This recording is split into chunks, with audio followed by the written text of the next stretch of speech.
Hello friends, this is Paritosh और आप देख रहे हैं आई स्पीक अबाउट मनी।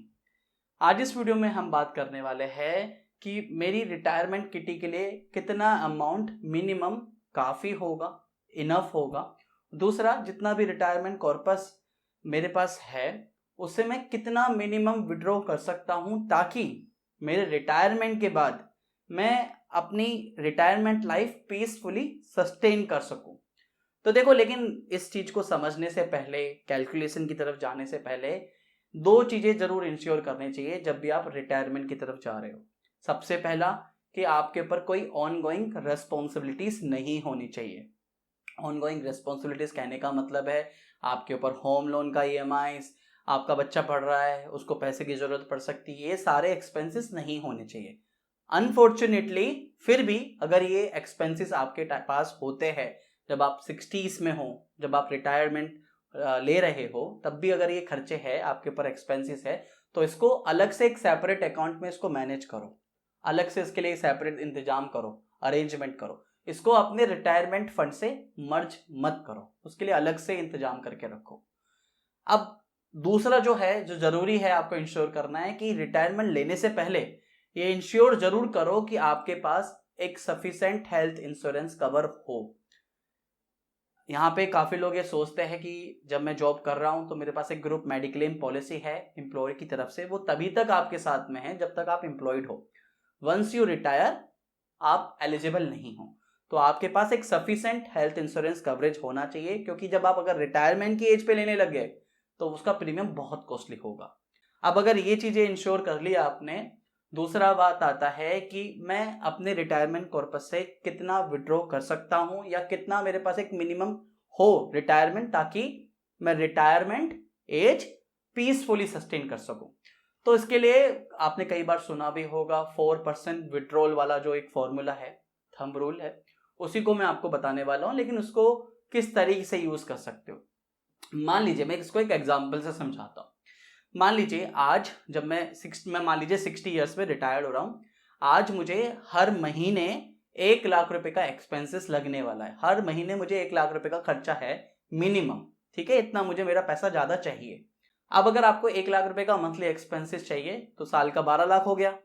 अभी आप क्या करो, 12 लाख को 25 से मल्टीप्लाई कर लो तो ये हो गया 3 करोड़।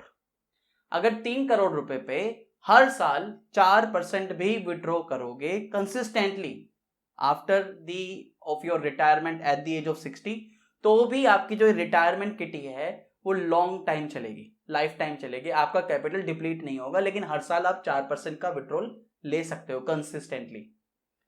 4% के रूल के हिसाब से मैंने बताया। यानी मान लीजिए, दूसरा एक एग्जांपल देता हूं, मान लीजिए आज मेरा मंथली एक्सपेंसेस है 50,000 रुपए का, तो आप क्या करिए, साल का कितना खर्चा हुआ, 6 लाख। 6 लाख का मल्टीप्लाई कर लीजिए 25, कितना हुआ, 1.5 करोड़।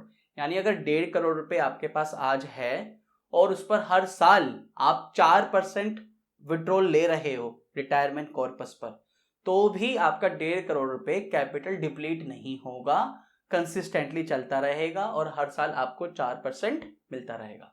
तो इस तरीके से रिटायरमेंट किटी पर मिनिमम आप 4% का विड्रॉल ले सकते हो।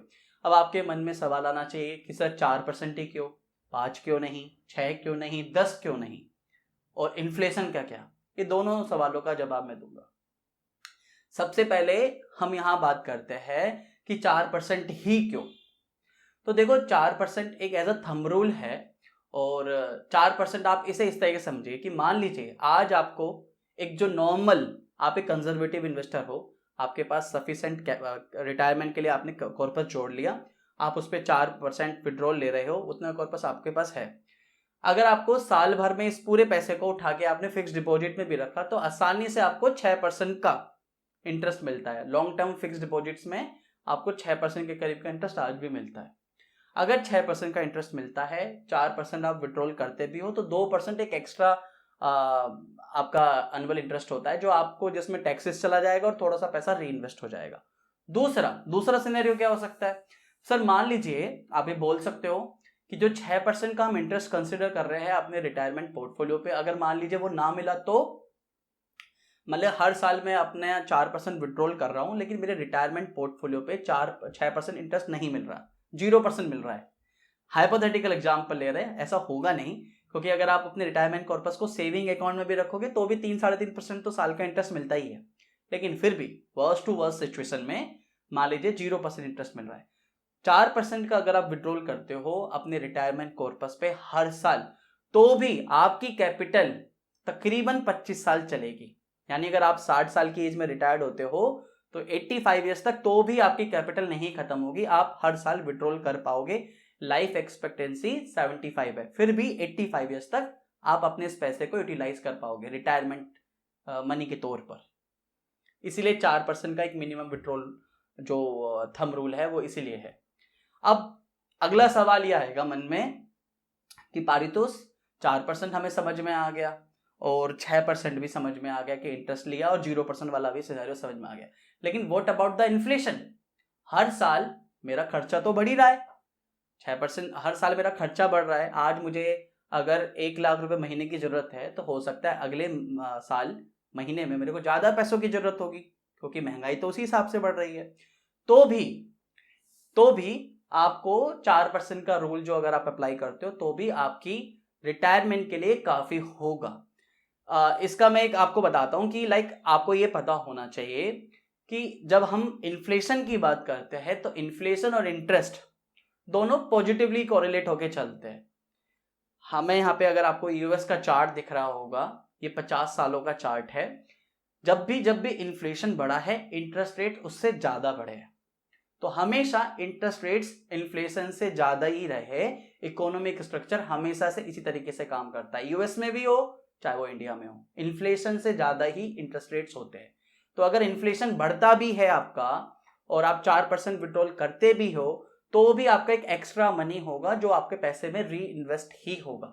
हालांकि रिटायरमेंट के लिए मैंने कल वीडियो बनाई थी, उससे पहले भी वीडियो बनाई थी कि SWP is one of the best option. अगर आपको रिटायरमेंट किटी पर आपको इसको इन्वेस्ट करना है जिसमें इक्विटी एट डेट या बैलेंस एडवांटेज फंड दोनों में जा सकते हो, तो आपका कैपिटल भी डिप्लीट नहीं होता और आपकी कैपिटल भी ग्रो होती है। लेकिन फिर भी अगर आप एक कंजर्वेटिव इन्वेस्टर हो, आप इस पैसे पे किसी तरीके का रिस्क नहीं लेना चाहते, फिक्स डिपॉजिट में रखना चाहते हो, तो भी अगर आपको 6% का इंटरेस्ट मिल रहा है, 4% साल का विड्रॉल ले रहे हो, तो भी 2% आपका वो पैसा री इन्वेस्ट ही होता है। तो एक एग्जाम्पल समझाता हूं, मान लीजिए 1 करोड़ रुपए का कैपिटल है, 1 करोड़ रुपए की कैपिटल पे 4% विड्रॉल ले लिया, 4 लाख रुपए ले लिया आपने, फिर भी 2 लाख रुपए बचे, 2 लाख रुपए आपका दोबारा री इन्वेस्ट होता है। अगले साल आपके पास 1 करोड़ 2 लाख रुपए का कैपिटल है।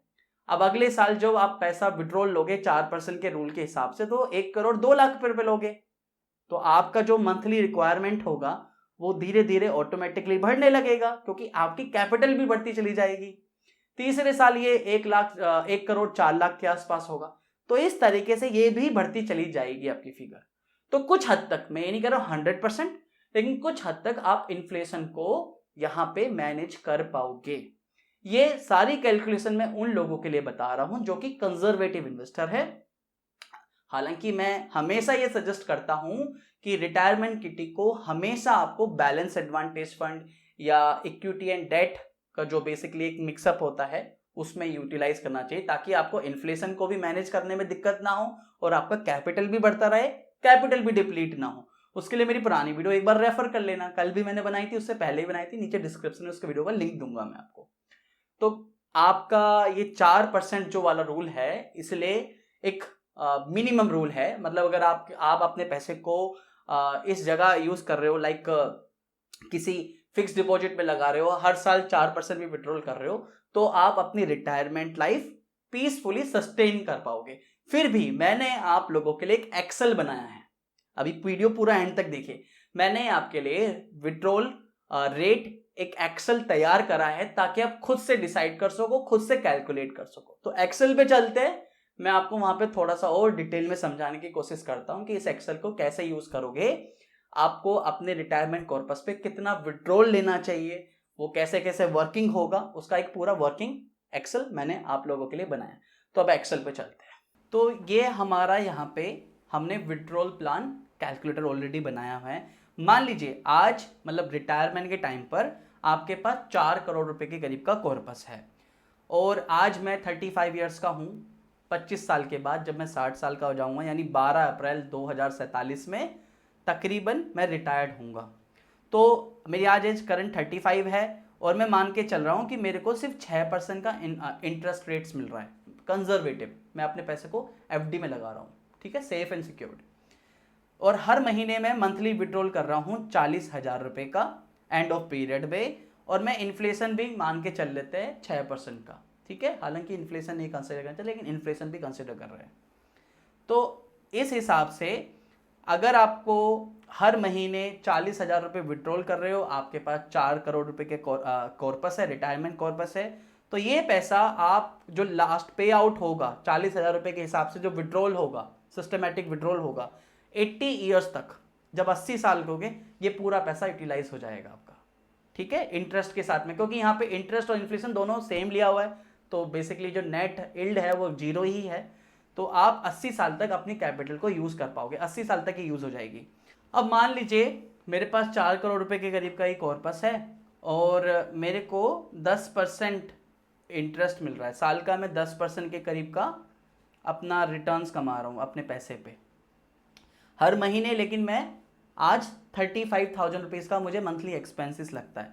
तो जब आप 60 साल के होंगे, ये जो आपका 35,000 रुपीज़ का जो मंथली एक्सपेंसेस है ये तकरीबन बिकॉज ऑफ इन्फ्लेशन 1.5 लाख के आसपास के बराबर का होगा। तो तकरीबन आप 82 साल तक अपनी कैपिटल को यूज़ कर पाओगे। तो इस तरीके से ये एक्सेल आपकी काफ़ी हद तक मदद करेगी। इस पर बाकी आप अपने हिसाब से कस्टमाइज़ करके देखना। ये मैंने आप लोगों के लिए बनाई है कि विड्रॉल रेट कैलकुलेटर किस तरीके से यूज़ कर सकते हो। आज के लिए इतना ही था। यहाँ इस वीडियो बनाने का मेन ऑब्जेक्टिव ये था कि मिनिमम 4% का अगर आप विड्रॉल रेट रखते हो, 6% का भी अगर आपको इंटरेस्ट मिल रहा है कंजर्वेटिव फिगर में, तो भी आप अपनी रिटायरमेंट किटी को काफ़ी लंबे समय तक यूज़ कर पाओगे पीसफुली। हालांकि मैं हमेशा ये सजेस्ट करूँगा कि आप अपने रिटायरमेंट कॉर्पस को इक्विटी एट डेट दोनों के कंट्रीब्यूशन के साथ यूज़ करो, जिसमें SWP सिस्टमैटिक विड्रॉल प्लान एक बेहतरीन विकल्प हो सकता है आपके लिए। उसके लिए मैंने वीडियो बनाई थी, कल मैंने बनाई थी, लिंक डिस्क्रिप्शन में दे दूंगा। तो आज के लिए इतना ही था। आई होप इस वीडियो से काफ़ी हद तक आपको मदद मिलेगी। अगर इस वीडियो से आपको मदद मिली है, प्लीज़ वीडियो से लाइक का बटन है, लाइक जरूर कीजिए, चैनल सब्सक्राइब कर लीजिए, साथ में बेल आइकन पर क्लिक कर लीजिए ताकि मेरी आने वाली वीडियो का नोटिफिकेशन आपको सबसे पहले मिले। नेक्स्ट वीडियो में मिलेंगे हम इसी तरीके से फाइनेंशियल प्लानिंग, इन्वेस्टमेंट्स पर अपने इस चैनल पर बातें करते हैं। नेक्स्ट वीडियो में मिलते हैं नए टॉपिक के साथ। तब तक के लिए धन्यवाद। वंदे मातरम। जय हिंद।